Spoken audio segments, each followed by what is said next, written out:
Hello मेरे class 9 के प्यारे बच्चों, आप लोग कैसे हैं? उम्मीद करता हूँ आप लोग स्वस्थ और मस्त होंगे और अपनी पढ़ाई जो है काफी जबरदस्त तरीके से कर रहे होंगे। बच्चों, आज की यह वीडियो आप सभी के लिए बहुत ही महत्वपूर्ण होने वाला है। इस वीडियो में अंत तक बने रहिएगा क्योंकि इस वीडियो में क्लास 9th के सामाजिक विज्ञान यानी सोशल साइंस के प्रीवियस ईयर में पीवाईक्यू ओरिजिनल क्वेश्चन पेपर देखने वाले हैं।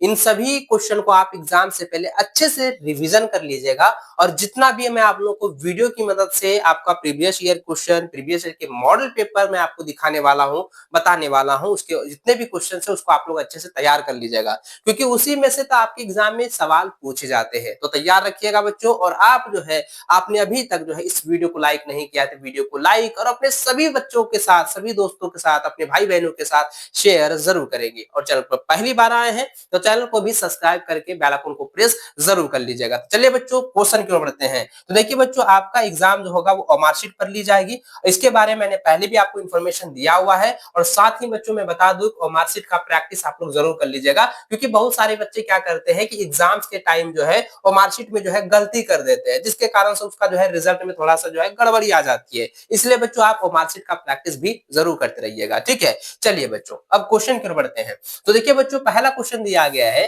कि फ्रांस में सम्राट लुईस 16वां को न्यायालय के द्वारा निम्न में से किस कारण से फांसी की सजा दी गई थी। तो बच्चों इसका सटीक आंसर हो जाएगा देशद्रोह के कारण। देखिए आपके मन में सवाल होगा, सर देशद्रोह के कारण क्यों? इसका सही आंसर क्या होना चाहिए? देखिए बच्चों, मैं आपको ध्यान से बता रहा हूं, आप मेरी बातों को ध्यान से सुनिएगा। देखिए बच्चों, फ्रांस की जो है सम्राट जो लुईस 16वां थे वो तो दिलदार थे ही, लेकिन उसके मन में एक जो है को जो है ये था कि वह क्या करती थी, वो जनता पर शोषण भी किया करते थे, है ना, जनता पर शोषण भी करते थे, किसानों पर अत्याचार भी किया करते थे। लेकिन उसका फांसी की सजा होने का जो मुख्य कारण था, देशद्रोह होने का कारण, देशद्रोह होने के कारण से ही उसे फांसी की सजा दी गई थी, है ना। उसको आप लोग जो है नोट कर लीजिएगा। ऑप्शन नंबर बी ही इसका बिल्कुल राइट में सटीक आंसर हो जाएगा। कई सारे विद्यार्थी कहेंगे सर ऑप्शन नंबर डी होगा, इनमें से सभी हो जाएगा। तो ऑप्शन नंबर डी नहीं मानना है तो ऑप्शन नंबर बी जो है इसका बिल्कुल सही व सटीक आंसर होगा। आप नोट कर लीजिए। चलिए आगे बढ़ते बच्चों। अगला सवाल आपकी स्क्रीन पर आ चुका है बच्चों। सवाल है कि फ्रांसीसी क्रांति के दौरान 4 अगस्त 1789 की रात को नेशनल नेशनल असेंबली के द्वारा जो है प्रावधान जो है पारित किए गए। कौन कौन से जो है प्रावधान पारित किए गए थे, मैंने पहले भी बताया था बच्चों कि वो जो है 4 अगस्त 1789 के रात में जो है नेशनल असेंबली के द्वारा जो है प्रावधान जो है पारित किया गया था। वह जो है दायित्व और करों की समानती व्यवस्था के समाप्त करने के लिए जो है प्रावधान को पारित किया था। पादरी वर्ग के सदस्यों को भी अपने विशेषाधिकार छोड़ने के लिए जो है मजबूर करने के लिए जो है उन्होंने जो है यह प्रावधान जो है पारित किया था। और धार्मिक कर समाप्त कर और चर्च के स्वामित्व वाली भूमि जब्त करने पर जो है प्रावधान लाया गया था, ये प्रावधान लागू की गई थी। ये सभी प्रावधानों के अंतर्गत आते हैं। इसलिए बच्चों इसका सही आंसर हो जाएगा इनमें से सभी। ऑप्शन नंबर डी जो है इसका बिल्कुल सही व सटीक आंसर हो जाएगा। तो आप बच्चों नीचे कमेंट करके जरूर बताते जाइएगा कि आपकी जो है तैयारी अभी तक कितनी हुई है, क्योंकि बहुत सारे विद्यार्थी जो है कंफ्यूजन में भी था और बहुत सारे विद्यार्थी जो है बोर्ड एग्जाम की तैयारी अभी अभी जो है शुरू किए हैं, है ना। क्योंकि आपका जो है लेकर ये भी कंफ्यूजन है कि एग्जाम्स कब होगी। तो बच्चों मैंने पहले ही बता दिया है कि एग्जाम्स कब होने वाला है, किस प्रकार से आपका एग्जाम्स होगा, इसके बारे में मैंने पहले भी इंफॉर्मेशन दिया हुआ है। इसलिए बच्चों आप जो है मुख्य फोकस, आप जो है मेन फोकस आप जो है अपनी बोर्ड एग्जाम की तैयारी में लगा दीजिए, बोर्ड एग्जाम पर लगा दीजिए, ठीक है। चलिए आगे बढ़ते हैं। अगला सवाल बच्चों देखिए, तीसरा नंबर दिया गया है। सवाल कह रहा है कि औद्योगिक समाज एक पूंजीवादी समाज है, यह विचार किसका था? देखिए मैंने कई बार बताया था बच्चों की कार्ल मार्क्स के द्वारा जो है यह कथन दिया गया है। कार्ल मार्क्स का ये सोचना था, कार्ल मार्क्स का ये विचार था कि जो औद्योगिक समाज होते हैं वो पूंजीवादी समाज होते हैं। जो औद्योगिक समाज है वो क्या है, एक पूंजीवादी समाज है। ये किसका कथन है भाई? यह जो है कार्ल मार्क्स का समाज जो है कथन है। तो ऑप्शन नंबर सी जो है बिल्कुल राइट आंसर हो जाएगा। चलिए नेक्स्ट क्वेश्चन की ओर बढ़ते हैं। अगला सवाल आपके स्क्रीन पर आ चुका है बच्चों। सवाल कह रहा है कि रूसी इतिहास में निम्न में से जो है किस क्रांति को जो है खूनी रविवार के नाम से भी जाना जाता है? मैंने कई बार आपको पढ़ा है कि 1905 की जो क्रांति है उसको जो है खूनी, है ना, खूनी रविवार यानी कि जो है ब्लड संडे भी कहा जाता है, खूनी रविवार के नाम से भी जाना जाता है। तो ऑप्शन नंबर आपका जो है एक इसका बिल्कुल सही व सटीक आंसर हो जाएगा। 1905 की क्रांति। चलिए नेक्स्ट क्वेश्चन आपके स्क्रीन पर आ चुका है बच्चों। आप जान रहे हैं तो आप जो है नीचे कमेंट करके जो है इसका आंसर भी आप लोग बताते जाइएगा, है ना। चलिए अगला सवाल है, कह रहा है कि जर्मनी को संकट से बचाने के लिए, जर्मनी को जो है संकट से निकालने के लिए डॉप्स योजना, है ना, याद रखिएगा, डॉप्स योजना जो है बनाई गई। तो यह योजना जो है किस देश ने जो है बनाया था बच्चों? तो याद रखिएगा, देखिए पहला ऑप्शन दिया है फ्रांस, दूसरा ऑप्शन है ब्रिटेन, तीसरा है अमेरिका और चौथा हो जाएगा बच्चों रूस। तो बच्चों इसका सटीक आंसर बताइए, एकदम सटीक आंसर आप लोग बताइए, क्योंकि मैंने आपको कई बार बताया बच्चों, कई बार मैंने आपको बताया, कई बार मैंने आपको पढ़ाया है कि ये जो हो जाएगा ना, ये हो जाएगा बच्चों ब्रिटेन हो जाएगा। क्या हो जाएगा? ब्रिटेन। ऑप्शन नंबर बी जो है इसका बिल्कुल सही आंसर हो जाएगा कि डॉप्स योजना जो है किसने लाया था? ब्रिटेन ने लाया था, है ना। चलिए आगे बढ़ते हैं। अगला सवाल आपके स्क्रीन पर आ चुका है बच्चों। देखिए सवाल कह रहा है कि वह स्थिति जब कीमतें बेहिसाब बढ़ती जाती है तो उसको क्या कहेंगे? जब कीमतें जो है बेहिसाब जो है बढ़ रही है, कीमतें जो है लगातार जो है बढ़ती जा रही है, तो उसको हम कहेंगे बच्चों की अति मुद्रास्फीति हो रही है। क्या हो रही है? अति मुद्रास्फीति। ऑप्शन नंबर जो है बी इसका बिल्कुल सही व सटीक आंसर हो जाएगा। चलिए नेक्स्ट क्वेश्चन की ओर बढ़ते हैं। अगला सवाल आपके स्क्रीन पर बच्चों आ चुका है। अगला सवाल है कि वनों के लुप्त होने की प्रक्रिया को क्या कहते हैं? वनों के लुप्त होने की प्रक्रिया को हम लोग कहते हैं वन विनाश। देखिए कई सारे बच्चे कहेंगे कि सर वन विनाश कैसे हो गया? देखिए बच्चों यहाँ ध्यान दीजिएगा कि वन वन मतलब हो गया जंगल, और विनाश का मतलब हो गया कि धीरे धीरे क्या हो रहा है कि वह जो है विनाश की ओर चढ़ रहा है। यानी कि धीरे धीरे अगर जंगल पूरी तरह से कट जाएगा तो क्या वो जंगल फिर से लगाना पॉसिबल होगा? अगर हम जंगल अभी भी जो है शुरुआत करते हैं ना, तो कम से कम जो है 1000 वर्ष लग जाएंगे। 100 साल तक तो भाई कंफर्म है कि लग जाएगा, तब इतना बड़ा तक पौधा होगा। तो वहां पे क्या है कि 1000 वर्ष लग जाएंगे जंगल तैयार होने में। तो यहाँ पे क्या है बच्चों की कह रहा है कि वनों की जो लुप्त होने की जो प्रक्रिया होगी वह वन विनाश कहलाएगा। ऑप्शन नंबर ए जो है इसका बिल्कुल सही व सटीक आंसर होगा। चलिए अगला सवाल आपके स्क्रीन पर मेरे बच्चों आ चुका है। सवाल है कि गद्दी समुदाय के लोग अपने मवेशी को चराते हुए जो है अप्रैल में वे जो है उत्तर की दिशा में चले जाते हैं, और वह जो है पूरी गर्मी जो है लाहौल और स्पीति में जो है बिता देते हैं। तो लाहौल और जो स्पीति है वो भारत की किस राज्य में है? तो मैंने कई बार बताया था, ये जो है हिमाचल प्रदेश में। कहां पर भाई? हिमाचल प्रदेश में। ऑप्शन नंबर डी के साथ चलेंगे। ऑप्शन नंबर डी जो है इसका बिल्कुल राइट व सटीक आंसर हो जाएगा। चलिए अगला सवाल बच्चों दिया गया है कि 1871 में ब्रिटिश औपनिवेशिक सरकार द्वारा पारित सबसे जो है खराब कानूनों में से एक कानून निम्न में से कौन है? यानी कि देखिए बच्चों 1871 में जो है ब्रिटिश औपनिवेशिक सरकार के द्वारा जो है एक कानून लाया गया जिसे जो है खराब कानून कहा गया है। कौन सा कानून है? तो याद रखिएगा आपराधिक जनजाति अधिनियम। आपराधिक जनजाति अधिनियम जब लाया गया था, इसे जो है बहुत ही खराब जो है कानून में से जो है कहे गए हैं, खराब कानून जो है माना गया है। तो ऑप्शन नंबर जो है 20 का बिल्कुल सही आंसर हो जाएगा। आगे बढ़ते हैं, आगे बढ़ते हैं। अगला सवाल नेक्स्ट क्वेश्चन आपके सामने आ चुका है बच्चों। सवाल कह रहा है कि बेदुइन्स, है ना, क्या है? बेदुइन्स क्या है? बर्बेर्स।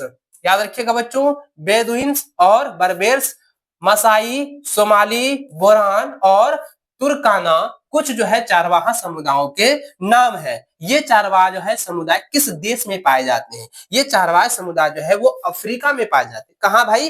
अफ्रीका में। तो अफ्रीका में हो जाएगा। ऑप्शन नंबर ए इसका बिल्कुल सही व सटीक आंसर होगा। चलिए आगे बढ़ते हैं बच्चों। अगला सवाल आपके स्क्रीन पर आ चुका है। सवाल कह रहा है कि निम्न में से कौन सा देश विश्व की रोटी की टोकरी वाला देश के नाम से जाना जाता है? मैंने कई बार बताया बच्चों, कई बार मैंने पढ़ाया है, कई बार मैंने पढ़ाया है कि अमेरिका जो है, अमेरिका जो है बच्चों विश्व की रोटी की टोकरी वाला देश कहे जाते हैं। क्या हो जाएगा आंसर? बताइएगा। विश्व की रोटी की टोकरी वाला देश कौन सा है? तो अमेरिका। अमेरिका। ऑप्शन नंबर आपका सी बिल्कुल सही आंसर हो जाएगा। चलिए नेक्स्ट सवाल आपके स्क्रीन पर बच्चों आ चुका है। देखिए अगला सवाल कह रहा है कि पहली बार क्रिकेट किस देश में खेला गया था? पहली बार जो है, पहली बार क्रिकेट जो है किस देश में खेला गया था? जल्दी जल्दी मेरे बच्चों कमेंट करके बताइएगा, जल्दी जल्दी। कई बार मैंने बताया है कि पहली बार क्रिकेट का जो जननी हुआ है, क्रिकेट जो है कहां से खेला गया है, किस देश से जो है वो शुरुआत किया गया है? तो क्रिकेट जो है ना सबसे पहले इंग्लैंड से शुरुआत हुआ है। क्रिकेट जो है ये भारतीय खेल थोड़ी ना है, भारतीय खेल जो है वो हॉकी है। कबड्डी है, लेकिन और ये जो है क्रिकेट जो है क्या वो इंग्लैंड यानी विदेशी खेल है। तो ये क्या होता है, इसका शुरुआत जो हुआ था वो इंग्लैंड से हुआ था। कहाँ से हुआ था बच्चों? इंग्लैंड से। याद रखिएगा कि पहली बार क्रिकेट जो है किस देश से जो है खेला गया था, तो इंग्लैंड से खेला गया था। इंग्लैंड में ही शुरुआत की गई थी ना। चलिए आगे बढ़ते, अंग्रेजों के द्वारा जो है यहाँ पर जो है क्रिकेट जो है लाया गया है। चलिए आगे बढ़ते बच्चों, अगला सवाल कह रहा है कि अंडमान निकोबार कहाँ स्थित है। कई बार मैंने बताया बच्चों कि अंडमान निकोबार जो है हिंद महासागर में स्थित है। हिंद महासागर, ऑप्शन नंबर जो है डी के साथ चलेंगे। ऑप्शन नंबर डी इसका बिल्कुल राइट और सटीक आंसर हो जाएगा। नेक्स्ट सवाल देखिए बच्चों, दिया गया है निम्न में से किस पर्वत की पूरी श्रृंखला एक युवा स्थलाकृत को दर्शाती है। तो याद रखिए बच्चों, उसको कहेंगे हिमालय। याद रखेंगे बच्चों, हिमालय। ऑप्शन नंबर सी बिल्कुल राइट आंसर हो जाएगा। नेक्स्ट क्वेश्चन आपके स्क्रीन पर बच्चों आ चुका है। देखिए दिया गया है कि भारत की भौगोलिक आकृतियों को निम्नलिखित में से किस वर्गों में विभाजित किया जाता है। किस वर्गों में विभाजित किया जाता है बच्चों? फटाफट से मेरे बच्चों आप लोग आंसर दीजिएगा, क्योंकि ये कई बार मैंने आपको पढ़ाया हुआ है, कई बार मैंने आपको बताया हुआ है।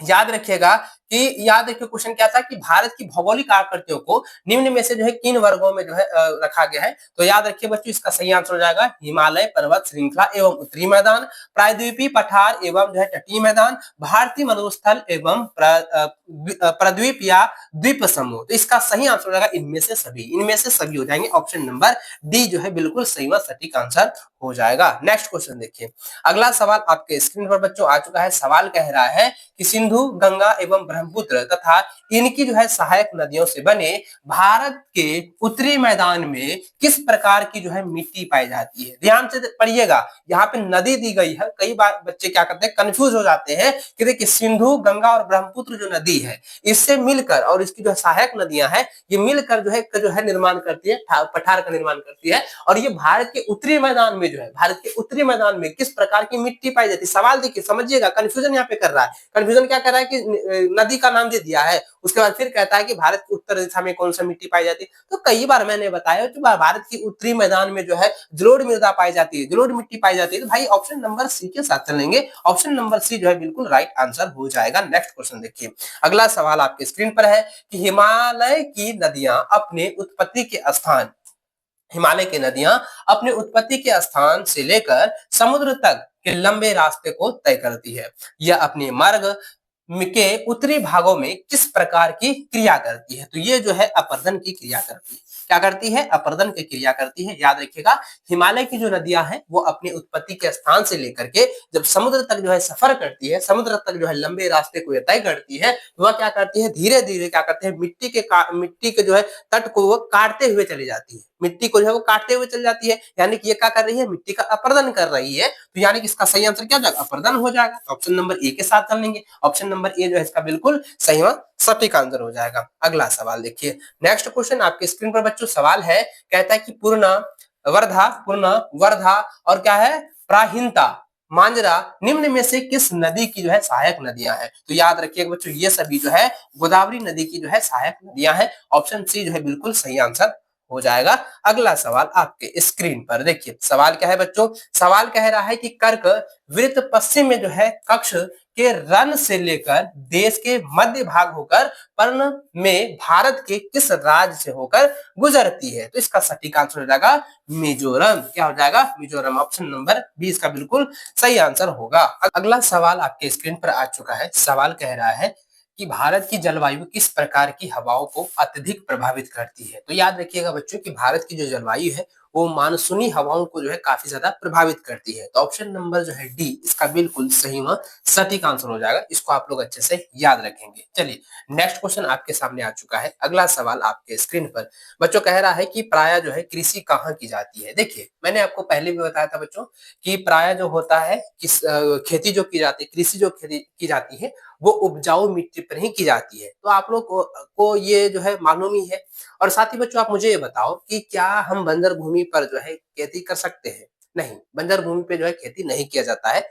जब जहाँ पर उपजाऊ मिट्टी है वहीं पर खेती होती है, जहाँ पर हमारी फसल उग सके वहीं पर हम लोग खेती करते हैं, कृषि की जाती है। तो बच्चों इसका सही आंसर क्या हो जाएगा, प्रायः कृषि कहाँ की जाती है, तो उपजाऊ भूमि पर जो है की जाती है। ऑप्शन जो है ए इसका बिल्कुल सही व सटीक आंसर हो जाएगा। चलिए नेक्स्ट सवाल देखिए। अगला सवाल आपके स्क्रीन पर बच्चों आ चुका है। सवाल देखिए क्या दिया गया है। सवाल कह रहा है कि स्थानीय जलवायु मृदा अपरदन तथा नदियों की धारा को निम्न में से, याद रखें, कह रहा है कि स्थानीय जलवायु, मृदा अपरदन तथा नदियों की धारा को निम्न में से कौन जो है नियंत्रित करता है। तो याद रखिए बच्चों, यह जो है वन यानी जंगल जो है यह नियंत्रित करता है। जी हाँ बच्चों, इसलिए जो है कहा जाता है कि बार बार ये हम लोग भी आप लोगों के साथ जो है साझा करते रहे हैं कि आप लोग जितना हो सके उतना जो है पेड़ जो है लगाने की कोशिश कीजिए। जंगल जो है अगर रहेगा तो क्या होगा कि बाढ़ को जो है नियंत्रित रखेगा, है ना, बाढ़ को नियंत्रित रखेगा, जलवायु को नियंत्रित रखेगा, मृदा अपरदन को भी ये जो है नियंत्रित रखती है। चलिए नेक्स्ट क्वेश्चन की ओर बढ़ते हैं। ऑप्शन नंबर ए इसका जो है बिल्कुल सही आंसर हो जाएगा।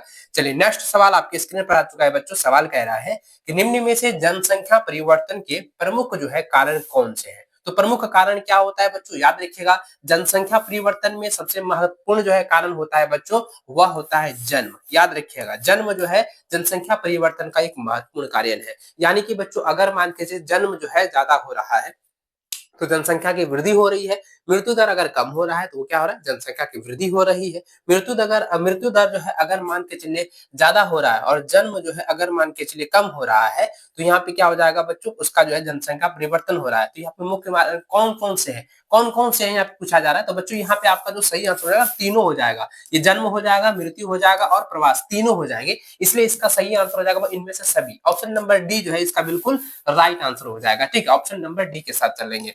चलिए आगे बढ़ते हैं। अगला सवाल आपके स्क्रीन पर मेरे भाई देखिए दिया गया है। सवाल कह रहा है कि निम्न में से कौन हर व्यक्ति को अपनी पोषक आप बन जाने का अधिकार देता है। यानी कहता है कौन हर व्यक्ति को जो है अपना शोषण आप बन जाने का अधिकार देता है। तो यहाँ पे याद रखिएगा संविधान जो क्या करती है, संविधान लोकतांत्रिक सरकार और राष्ट्रपति। तो यहाँ पे क्या हो जाएगा बच्चों, संविधान लोकतंत्र और सरकार और राष्ट्रपति। यहाँ अपना शोषक जो है खुद जो है बन जाने का अधिकार कौन देता है, वह कौन देता है बच्चों, फटाफट से बताइएगा, लोकतंत्र देता है। कौन देता है, लोकतंत्र देता है। ऑप्शन नंबर आपका बी बिल्कुल सही आंसर हो जाएगा। ठीक है, चलिए आगे बढ़ते हैं अगला सवाल की ओर।